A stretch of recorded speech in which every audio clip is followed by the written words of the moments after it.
Para um estudo exato, é preciso uma linguagem exata, mas a linguagem cotidiana, que usamos a fim de expressar o que conhecemos e compreendemos, e de escrever livros, não basta para nem mesmo uma pequena parcela disso. Um discurso impreciso não pode servir a um conhecimento exato. As palavras são muito vagas, nebulosas e indefinidas, e o significado que atribuímos a elas é arbitrário e variável demais. Elas não podem ter nenhum significado constante.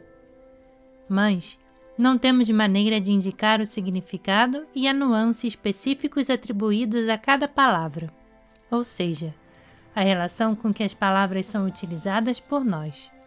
E não temos essa meta. Queremos estabelecer, invariavelmente, nosso significado pessoal a uma palavra, usando-a sempre nesse sentido, o que, por óbvio, é impossível, pois a mesma palavra, usada em momentos diferentes e de maneiras variadas, tem significados diferentes. O uso errôneo de palavras e as qualidades das palavras em si tornaram-nas instrumentos inconfiáveis para um discurso e um conhecimento exatos. Para não falar do fato de não termos nem palavras nem expressões para muitos conceitos acessíveis à razão humana. Só a linguagem dos números pode servir para expressões exatas, mas essa linguagem é aplicada apenas para designar e comparar quantidades. No entanto, as coisas não diferem apenas em tamanho, e sua definição do ponto de vista quantitativo não é suficiente para conhecê-las e analisá-las com exatidão. Não sabemos aplicar a linguagem dos números a atributos e bem designar numericamente qualidades com relação a alguma constante. Se isso pudesse ser feito, poderíamos nos expressar em uma linguagem exata. Todavia, precisamos aproximar nosso pensamento de uma designação precisa e matemática das coisas e dos eventos, e descobrir a possibilidade de nos compreendermos e aos demais. Se tomarmos qualquer das palavras mais usadas e tentarmos entender seus diversos significados, de acordo com quem as usa e como as usa, veremos por que não temos o poder de expressar nossos pensamentos com exatidão, e por que tudo o que pensamos e dizemos é tão instável e contraditório. Além de haver diversos sentidos para cada palavra, essa confusão e essa contradição são causadas pelo fato de nunca definirmos para nós mesmos o sentido preciso com que usamos uma palavra em especial. E ainda nos perguntamos por que os outros não entendem algo que é tão claro para nós. Se, por exemplo, a palavra mundo for dita na companhia de 10 pessoas, cada uma a entenderá à sua maneira. Se soubéssemos captar e escrever nossos próprios pensamentos, veríamos que não temos ideias conectadas com a palavra mundo, mas que apenas um termo bem conhecido e um som familiar foram emitidos, cuja importância supomos conhecer. É como se cada um de nós ouvisse a palavra e dissesse para si mesmo: "Ah, o mundo, sei o que é isso." Na verdade, não sabemos, mas a palavra é familiar e por isso não nos ocorre questioná-la, apenas a aceitamos. Só nos lembramos de fazer perguntas sobre palavras novas, as quais não identificamos, e aí costumamos substituir uma palavra conhecida pela desconhecida. Damos a isso o nome de compreensão. Mas, se nos perguntarmos o que entendemos pela palavra mundo, ficaremos perplexos diante de tal questão. Normalmente, quando ouvimos ou usamos essa palavra em uma conversa, não pensamos no que ela significa, decidindo, de uma vez por todas, que sabemos e que todos sabem. Agora, pela primeira vez, vemos que nós não sabemos e nunca pensamos nisso. Mas não conseguiremos e não saberemos ficar com a ideia de nossa ignorância. Não temos uma capacidade de observação adequada e não somos sinceros o suficiente com nós mesmos. Vamos nos recuperar em breve. Ou seja, não tardaremos a nos enganar. E vamos nos lembrar de uma definição para a palavra mundo, ou compor rapidamente uma definição para ela, com base em alguma fonte familiar, ou tomar emprestada a primeira definição que alguém apresentar e que entrar em nossa cabeça. Depois, vamos expressá-la como sendo nossa própria compreensão, embora nunca tenhamos pensado de fato nessa palavra, nem saibamos o que pensamos dela. Porém, se a questão for tratada da maneira correta, poderemos estabelecer com razoável precisão o que entendemos com essa palavra. E, com a compreensão certa, essa definição incluiria em si mesma todas as visões acerca do mundo e todas as abordagens diante da questão. Assim, tendo concordado com tal definição, seríamos capazes de conversar com outras pessoas sobre o mundo. De fato, só quando partimos da tal definição é que podemos nos entender. Isso se dá porque, na verdade, vivemos em um e ao mesmo tempo em 6 mundos, assim como vivemos em determinado andar de determinado prédio, na rua, na cidade, no estado e no continente tal e tal. Se falarmos do lugar onde moramos sem fazer referência ao prédio, à cidade ou à região do mundo, certamente não seremos compreendidos, mas sempre falamos dessa maneira sobre coisas que não têm importância prática. Com uma única palavra, designamos prontamente uma série de conceitos que lhe estão relacionados, assim como uma parte desprezível relaciona-se com um todo imenso. Um discurso exato deveria sempre indicar, com razoável precisão, com que relação cada conceito é adotado e o que ele inclui em si mesmo. Ou seja, de que parte consiste e onde se encaixa como componente. Isso é inteligível e irrefutável, mas infelizmente nunca acontece, mesmo que seja pelo fato de que em geral não conhecemos e não temos como descobrir as partes e as relações do conceito apresentado. Um princípio importante deste ensinamento é deixar clara a relatividade de cada conceito, não no sentido abstrato de que tudo no mundo é relativo, mas indicando exatamente no que e como ele se relaciona com o resto. Agora, se considerarmos o conceito de homem, veremos outra vez como a palavra é mal entendida e que as mesmas contradições se opõem a ele. Todos usam essa palavra e acham que entendem o que quer dizer homem.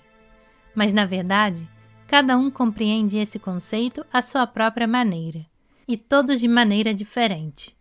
O naturalista sábio vê uma raça aperfeiçoada de macacos, definindo o homem pela construção de seus dentes, e assim por diante.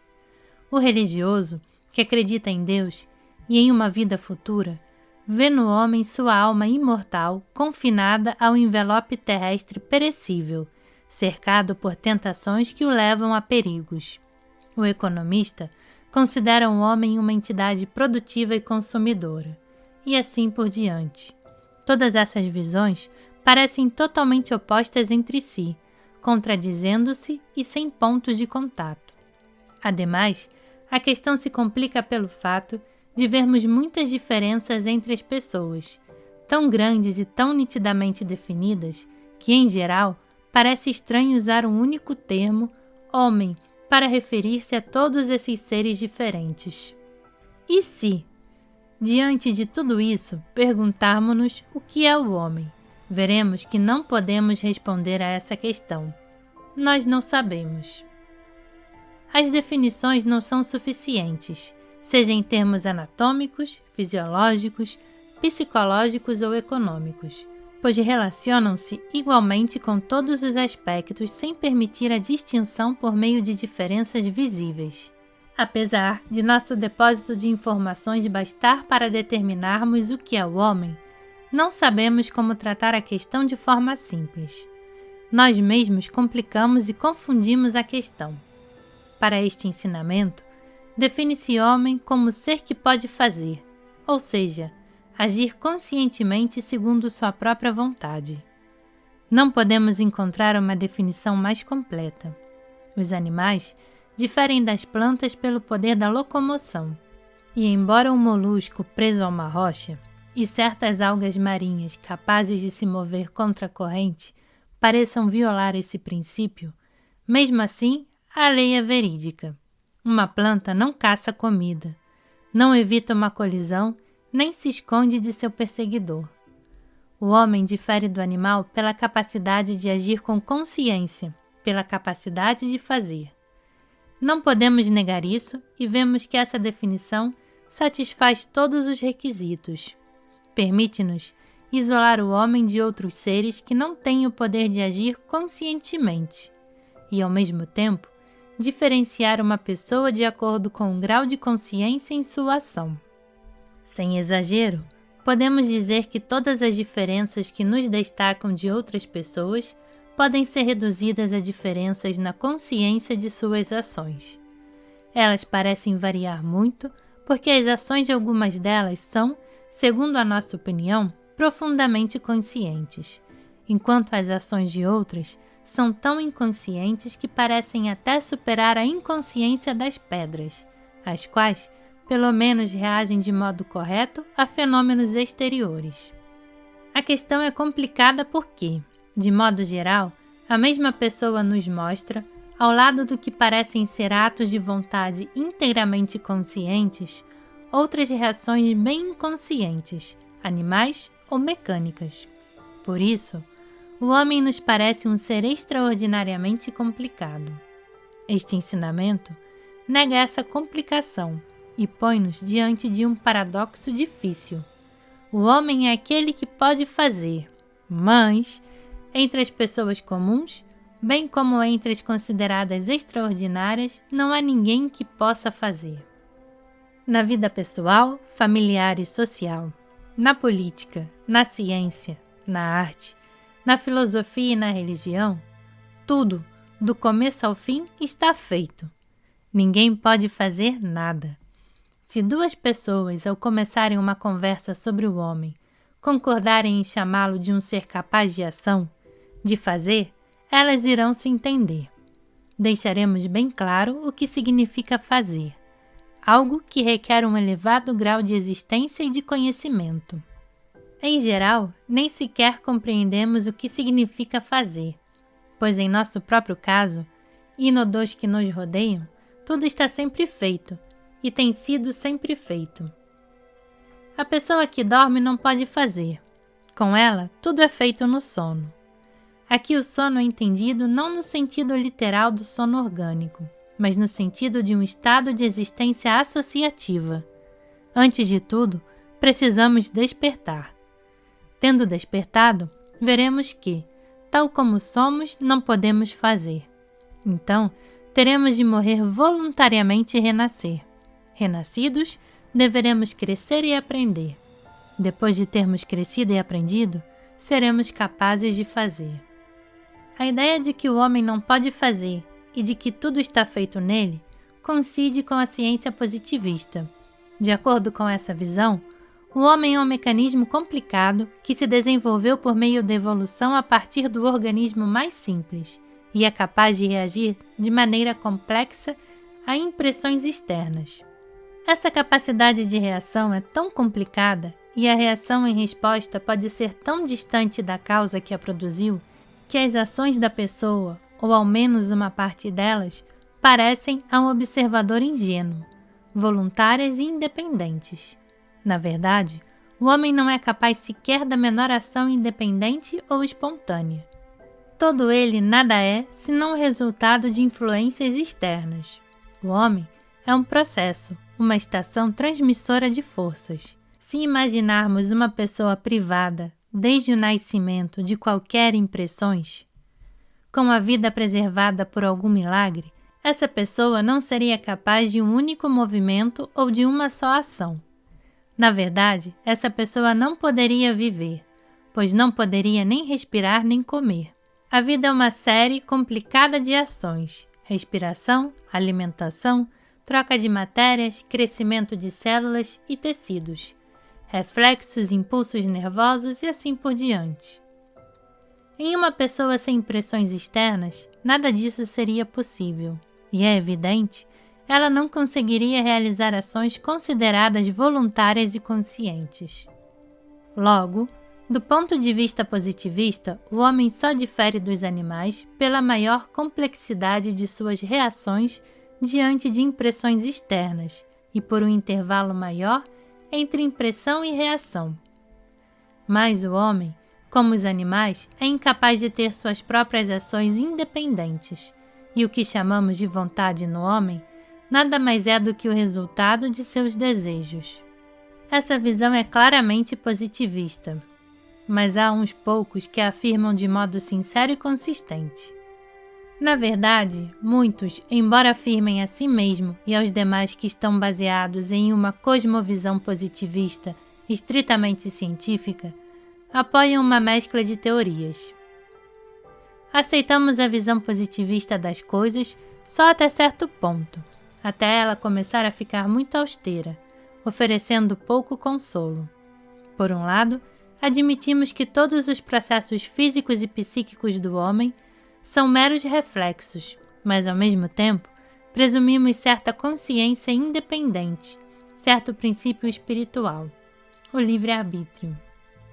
Segundo o ponto de vista deste ensinamento, a vontade é uma combinação específica, derivada de qualidades especialmente desenvolvidas e existentes em uma pessoa capaz de fazer. É sinal de um nível bem elevado de existência, em comparação com a existência de uma pessoa comum. Apenas os que são desse modo podem fazer. Os demais são meros autômatos, acionados por forças externas. Somos como uma simples máquina ou um brinquedo mecânico, os quais só funcionam enquanto a corda que lhe vai dentro se desenrola, sem serem capazes de acrescentar qualquer coisa à sua força. Há grandes possibilidades no homem, bem maiores do que a ciência positivista aceita, mas, do modo como somos agora, não podemos alegar o direito a sermos entidades dotadas de independência e de vontade.